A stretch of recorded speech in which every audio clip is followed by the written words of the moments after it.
기도하겠습니다. 하나님 아버지, 이렇게 하나님께 예배 드릴 수 있는 시간을 허락하시면 감사합니다. 정말로 우리가 시간에, 날씨에, 환경에 쫓겨 드리는 예배이지만 이 속에서 하나님께서 원하시는 절대 언약이 발견되는 시간을 되게 하여 주시옵소서. 아멘. 이 자리에 있지 않은 렘넌트들에게도 성령의 충만함을 허락하여 주시옵소서. 그리하여 정말로 우리 이 예배가 정말로 후대를 살릴 수 있는 후대들의 모델과 같은 축복을 누리게 하여 주시옵소서. 감사드리며 예수 그리스도의 이름으로 기도드렸습니다. 아멘.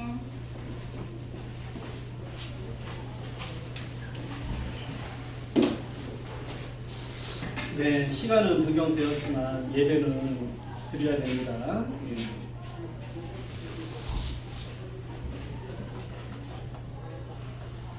오늘은 학원 보고만 사도 요한의 편지예요.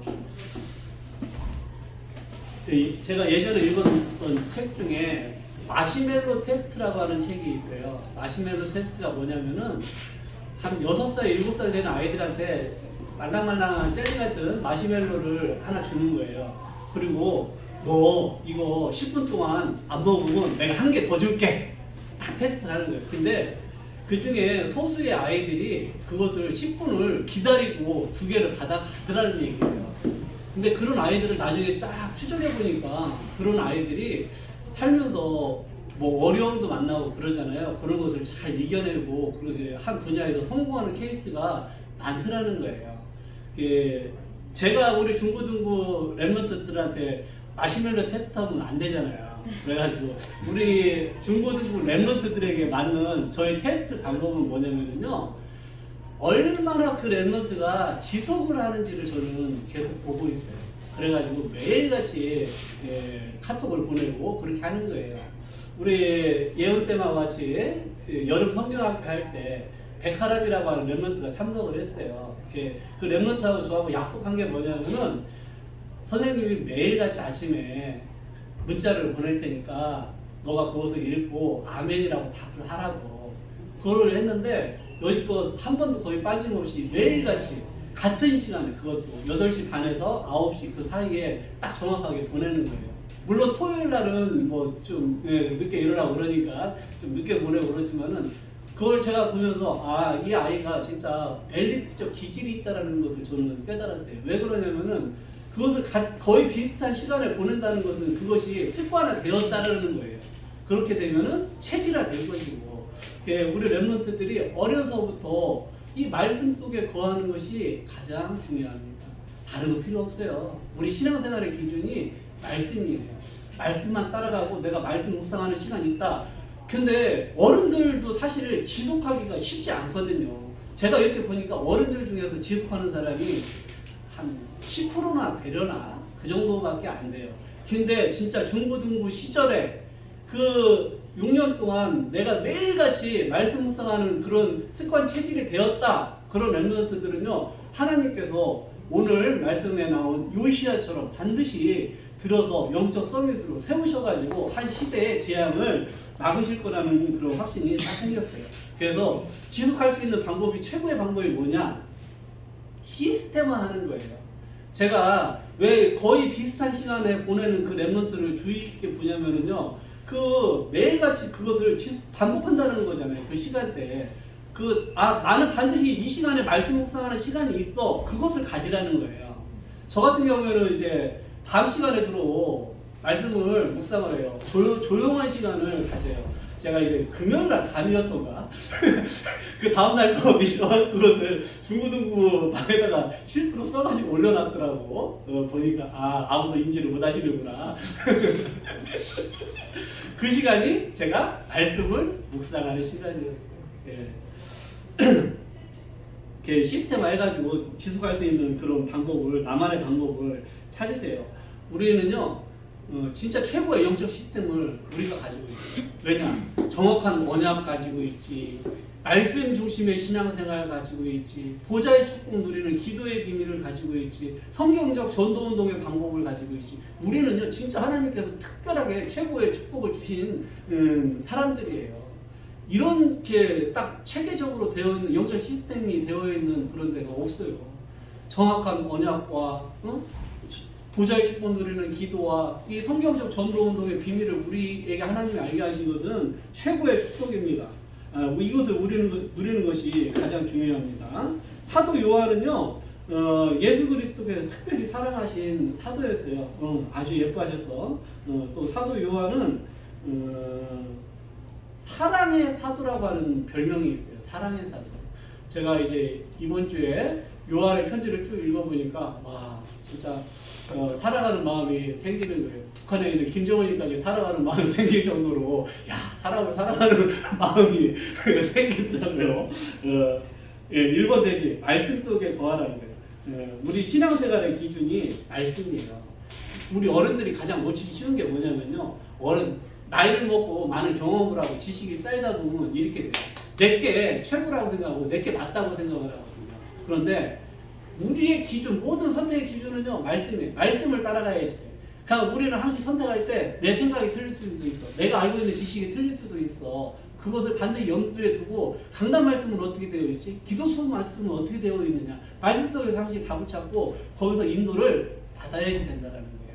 내 말씀, 내 생각 기준, 지식을 내려놓는 것이 중요합니다. 말씀 속에 있는 자는요, 어떠한 어려움을 만나도 흔들리지 않아요.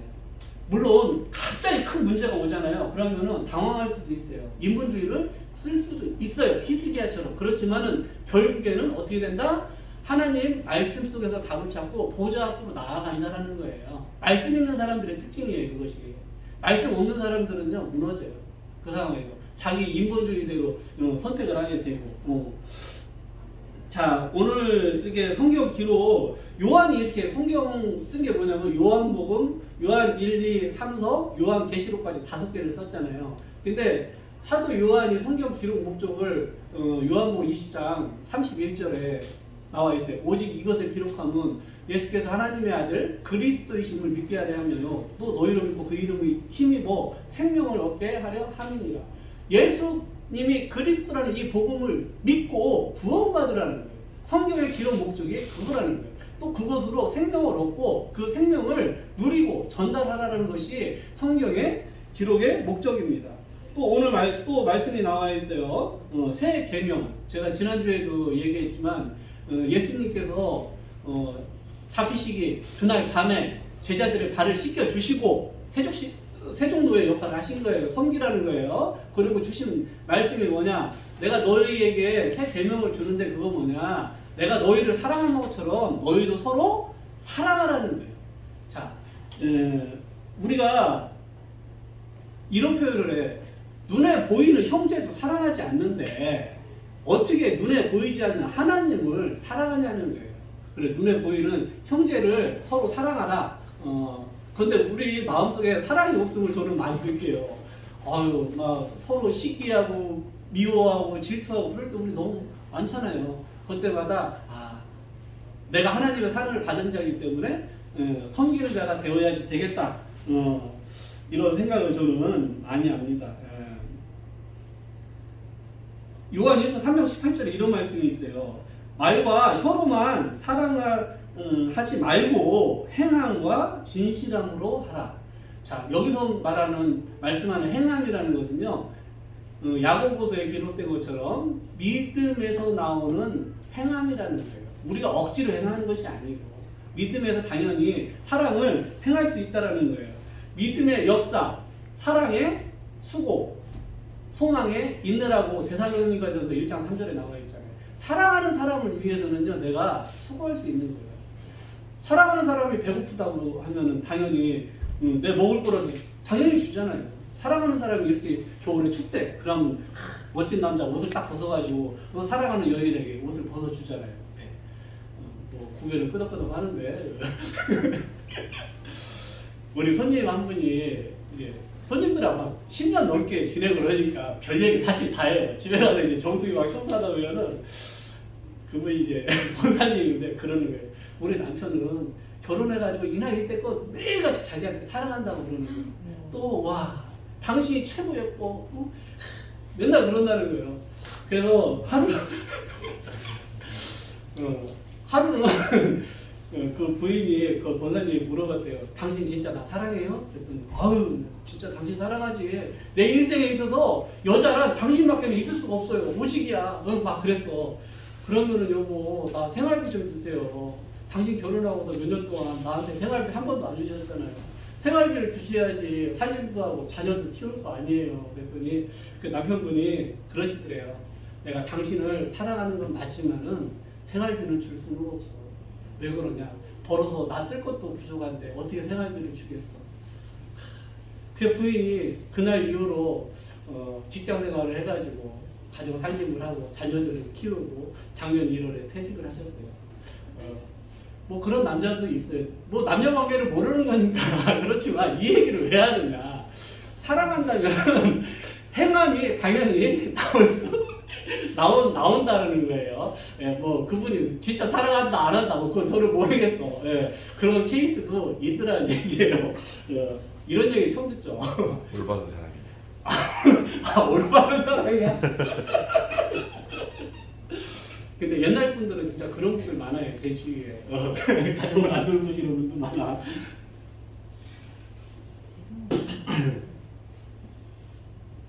자, 너무 재밌는 얘기를 해가지고 좀 넘어갈게요.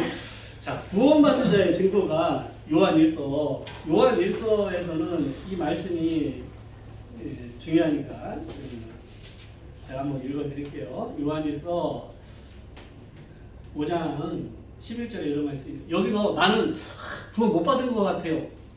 그런 사람이 있으면 손 들어보세요. 다 구원의 확신이 있구나. 이제 이 시대에는 구원의 확신이 없는 사람이 있으니까 사도 요한이 이런 내용을 썼어요. 자, 또 증거는 이것이니 하나님이 우리에게 영생을 주신 것과 이 생명이 그의 아들 안에 있는 그것입니다. 아들이 있는 자에게는 생명이 있고 하나님의 아들이 없는 자에게는 생명이 없습니다. 즉 하나님의 아들 예수 그리스도가 내 안에 있으면은 영생이 있다. 즉 구원 받았다라는 것입니다. 우리는 예수님을 그리스도로 믿고 영접했잖아요. 그렇기 때문에 당연히 우리는 구원받은 것이고 천국이 보장되어 있는 것이고 지금 천국 백성으로 살아가고 있는 거라는 얘기예요. 내가 하나님의 아들의 이름을 믿는 너희에게 이것을 쓰는 것은 너희로 하여금 너희에게 영생이 있음을 알게 하려 함이라. 우리에게 영생, 즉 천국의 축복이 있다라는 것입니다. 자, 요한 2서에서는 여러 가지 있는데 제일 중요한 것이 적그리스도에 대해서 말씀하고 있어요. 적그리스도는 무엇이냐? 이제 그리스도를 대적한다는 뜻인데요.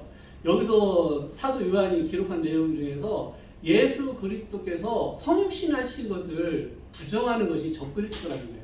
예수 그리스도께서 이제 이때가 예수님이 승천하신 다음에 한 60년 정도 지난 뒤니까 예수님을 직접 못 본 사람도 사실 많은 그런 시대예요. 그러니까 예수님에 대해서 정확하게 모르고 야 진짜 예수님이 사람으로 오셨어? 아니 십자가에 죽으셨어? 아 영으로 오신 거 아닐까 예수님이? 막 그렇게 사람들이 헷갈려하니까 편지를 쓴 거예요. 예수 그리스도께서 성육신하셨다. 즉 선악과를 먹으면 반드시 죽는다는 말씀을 하나님이 주셨잖아요. 근데 그 선악과를 따먹었어. 그렇기 때문에 반드시 누군가는 죽어야지 돼. 그런데 죄 있는 인간이 죽으면 안 되기 때문에 죄 없으신 하나님께서 영이신데 성령으로 잉태하셔가지고 사람으로 오셔가지고 십자가에 죽으시고 부활 승천하셨다는 것을 기록하고 있습니다. 자, 참된 응답. 오늘 사실 제일 포인트가 3번 대지입니다. 영혼이 잘된 같이 범사가 잘되고 강건하길 강구한다라는 이런 내용이잖아요. 우리가 순서예요. 내가 구원받고 내가 하나님의 자녀가 됐잖아요. 그러면은 모든 축복이 나에게 이미 임했어. 그런데 범사에 잘되고 강건한 은혜를 주시겠다라는 거예요. 그것을 왜 주시냐라는 거예요. 우리는 그것은요. 하나님은 우리를 전도와 선교에 그리스도의 증인으로 세우시기 위해서 범사에 잘되고 강건한 은혜를 주시겠다라는 거예요. 우리가 요셉을 보세요. 요셉이 언약의 사람이잖아. 언약을 딱 붙잡았잖아요. 근데 노예로 갔는데 하나님께서 함께 하셔가지고 그를 형통하게 만드셨어. 노예로 간 그 보디발의 집 밭에까지도 하나님이 복을 주셨어요. 그 이유가 뭐냐? 요셉을 증인으로 세우시겠다는 거예요. 전도 선교의 증인으로 세우시기 위해서. 보디발이 보고 알잖아요. 아, 하나님이 요셉 너와 함께 하시는구나. 그게 보여진다는 얘기예요. 바로왕이 보고서 와, 여호와의 영에 감동된 사람이 바로 요셉 너구나. 그것을 보이게 하신다라는 거예요. 하나님은 우리를 그렇게 하나님의 함께 하심이 보여지고 복음의 능력이 나옴을 알게 하셔서 전도와 선교의 증인으로 세우시겠다는 거예요. 우리 아까 말씀 받았잖아요. 히스기야 말씀. 그 중에서 제가 지난주에도 물론 포럼을 했지만요. 응답 이유가 상당히 중요해요. 하나님께서 왜 히스기야가 기도했는데 아스르군사 18만 5천 명을 성장으로 만드시고 그가 기도했는데 왜 죽을 병에서 15년이나 생명을 연장을 시켜주셨냐는 얘기예요. 그것은요. 복음 증거하라. 같은 내용이 역대하에 나와요. 역대하 32장인가 나오는데 거기 보니까 히스기야가 마음이 교만해져서 하나님께 영광을 돌리지 않고 복음을 증거하지 않았던 거예요. 그래서 우리는 그런 것도 교훈으로 삼아야 되겠지. 내가 응답 왔을 때 아 진짜 하나님께 영광 돌리고 그리스도만 자랑하는 사람이 되어야지 되겠다. 이렇게 딱 그런 것을 통해서 우리가 교훈으로 삼아야지 되겠어요. 아멘. 오늘 요시야 나왔잖아요. 요시야. 나라가 57년 동안 완전히 풍지박산이 된 거야. 그 히스기야라는 사람이 죽은 이후로 아들 므낫세가 12살에 왕이 되었어요. 그래가지고 그 므낫세라는 왕이 나라를 완전히 우상국가로 만들어버렸어. 또 55년이나 진짜 그렇게 악한 자가 나라도 통치도 엄청 오래 했어요. 한 나라의 지도자가 그만큼 중요하다는 거예요. 언약까지는 한 사람이 매우 중요해요. 저는 요즘 이렇게 세상을 보면서 아 진짜 언약의 사람이 이제는 일어나야지 될 때다. 전 세계를 봐도요 진짜 언약의 사람이 없어요. 이게 어떻게 보면 가장 시대적 재앙이 뭐냐면요 경제적으로 어렵고 뭐 그런 게 시대적 재앙이 아니에요. 최고의 시대적 재앙은요 언약의 사람이 없는 것이 시대적 재앙이에요. 언약의 사람 한 사람만 일어나잖아요. 시대 재앙은 사실 끝나요. 요시야라고 하는 사람을 하나님이 언약의 사람으로 세우셨어요. 하나님께서는 진짜 우리 사람을 사랑하시는 거예요. 그런 서밋 한 사람을 세우셔가지고 그것도 8살짜리를 왕으로 세우셔가지고요. 완전히 모든 것을 회복시키신다는 거예요. 먼저 무너진 성전을 보수해요. 또 보수하다가 율법책을 찾아요. 그것을 보고 회개하잖아요. 우리가 말씀 놓치고 사는 것을 옷을 찢으면서 회개를 해요. 그리고 말씀에 기록된 대로 모든 것을 회복하겠다라는 진짜 굳은 의지를 가지고 세상을 또 종교를 개혁한 사람이 요시야였어요. 저는 성경에서 봤을 때요 정말 진짜 닮고 싶다 그런 사람이 저는 요시야예요. 그런 왕이 이 세상에서 반드시 일어나야지 된다라는 거예요. 요시야라는 사람이 얼마나 철저하게 회개하고 내가 말씀 따라 살겠다라고 결단을 한 사람이냐면요. 북왕국 이스라엘까지 가가지고서 거기에 그 금송아지 제단 만든 거 있거든요. 그 제단을 헐어요. 근데 저 성경 읽으면서 깜짝 놀란 게 요시야가 태어나기 몇백 년 전에 선지자가 예언을 해. 이 금송아지 숭배하는 이 제단을 유다 백성 왕 중에 요시야라는 사람이 나와가지고 이 제단을 헐 거라고 예언을 해요. 근데 똑같이 그 요시야가 몇백 년 뒤에 태어나가지고 그 제단을 헐어요. 완전히 우상을 자기 할아버지 때부터 만들었던 그 므낫세가 세웠던 모든 우상을 철저하게 없애요. 그렇게 철저하게 없앤 왕이 그 전에도 없고 그 후에도 없었어요. 진짜 전무후무한 그런 왕이 요시야 왕이에요. 우리 렘넌트들 중에 요시야 왕 같은 렘넌트가 반드시 일어날 거라고 저는 믿고 기도를 합니다. 또 하나님께서요 그 심판을 예언을 하셨잖아. 심판하실 거라고 하셨어. 근데 요시야 왕의 개혁을 통해서 내가 네 대에는 심판하지 않겠다라는 거예요. 한마디로 한 시대의 재앙을 막은 사람이 요시야 왕이었어요.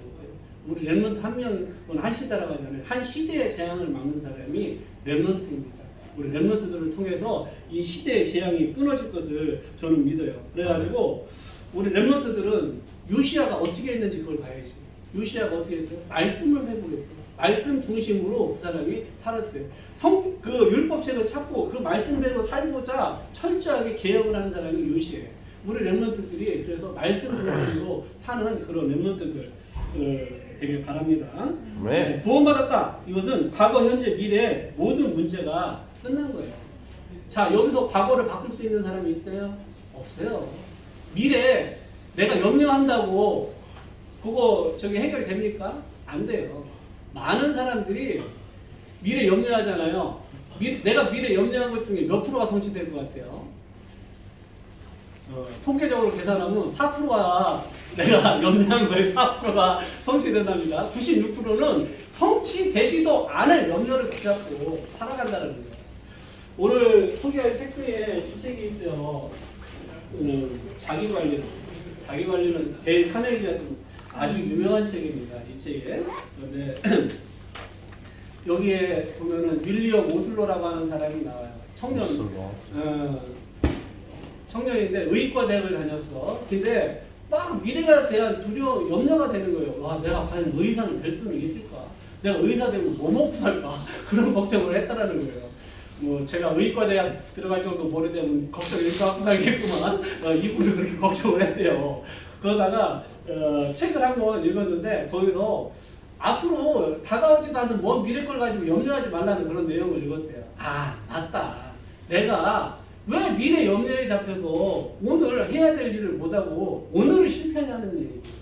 그게 우리 렘넌트들은요, 하나님께서 과거, 현재, 미래 모든 문제를 해결하셨다는 그 믿음 가지고서 내가 오늘 최고로 오늘을 성공시키세요.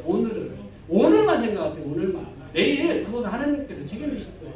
오늘 내일 준비를 하셔야지. 오늘 내가 최고로 은혜 받고 내가 최고로 제 말씀 속에 있고 오늘 예배에 최고로 성공하는 그런 렘넌트가 되시라는 얘기예요. 네. 자, 과거는 아까 내가 서두 얘기했지만 바꿀 수 있는 사람은 없어요. 근데 과거에 잡혀 사는 사람들이 의외로 많습니다. 과거에 대한 그 후회라든가 또 상처 그런 거 많아요. 제 주위에는 정신 문제로 고통당하는 사람들이 몇 명이 있어요. 그 사람들의 특징, 항시 얘기할 때 과거 얘기만, 과거에 누가 이래서 나 지금 이렇게 살고 있어. 그 얘기만 하면서 그래서 거기에서 잡혀가지고 오늘을 완전히 오늘이 무너져가지고 살고 있는 사람이 많아요. 자, 과거에 그렇게 잡혀있는 사람들한테 해답은 뭐냐면요. 다른 거 없어요. 그 사람들이 말씀에 집중하잖아요. 치유돼요. 근데 그것을 못하는 사람들이 거의 대부분이에요. 근데 진짜 하나님께서 택하신 사람은요, 그 과거에 잡혀있고 상처에 잡혀있는 사람들이 말씀 속으로 들어간다는 거예요. 우리가 과거에 막 상처에 잡혀있는 사람 있잖아요. 그런 사람한테 다른 답을 줄 게 없어요. 오직 그리스도 말씀에 집중해. 거기만이 빠져나올 수 있는 길이라는 답을 우리가 줘야지 돼요. 그렇게 되면은 내가 오늘을 성공시키잖아요. 어떤 응답이 뭐냐면요. 미래가 보여져요. 미래가 어떻게 보이느냐. 하나님께서 말씀으로 답을 주시는데 자녀들은 예언할 거예요. 청년들은 환상을 볼 거래요. 늙은이들은 꿈을 꿀 거래요. 사도행전 2장에 그런 말씀이 나와 있어요. 내가 오늘 최고로 말씀 속에 있잖아요. 미래가 보여져요. CVDIP가 보여지는 그런 응답을 하나님께서 주신다라는 거예요. 자,